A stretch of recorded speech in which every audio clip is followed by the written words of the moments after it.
రేవంత్ రెడ్డి పరిపాలన నచ్చిందా? అస్సలు నచ్చలేదన్న. మరి ఎట్లా దింపేదా? ఇప్పుడు అదే అన్న, ఇప్పుడు నార్మల్గా ఆయనని ఒక్క ఊరికన్నా లేకపోతే నార్మల్ ఇప్పుడు ఏరియాల కన్నా రమ్మని ఇట్లనే అడుగుమానండి. ఎట్లుంది ఏమైనా ఉన్నాయా వచ్చినాయా లేదా అని ఇట్లానే అడుగుమానండి. ఎవరైనా కానీ అన్న, ఇప్పుడు చిన్న పోరడైనా పెద్దోళ్ళు పండు ముసలోళ్ళైనా వచ్చి రివర్స్ ఆయన ఎదురు తిడతారు కొడతారు, ఏం చేస్తారో వాళ్ళకే తెలియదు. అంతే ఆ పరిస్థితికి వచ్చేవి తెలంగాణ మొత్తం వచ్చేసింది. ఏ స్టేట్ మన ఏ డిస్టిక్ అయినా రాని, అంతే ఏ డిస్టిక్ మన తెలంగాణ డిస్టిక్ ఏ డిస్టిక్ పోయినా కూడా అదే అవుతుంది అని, అంతే అవుతుంది. అంతే అవుతుంది. మరి ఎట్లా చేద్దాం మరి ఇట్లా? ఏముంది అన్న, ఇప్పుడు మొత్తం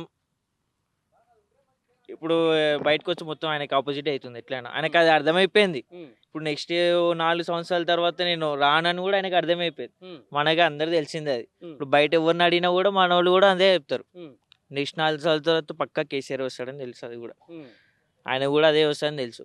కానీ ఆయన ఏం చేస్తుంటే అన్ని కప్పిపుచ్చుకోవడానికి మెల్లమెల్ల ఏదో ఒకటి చేస్తుండ అన్ని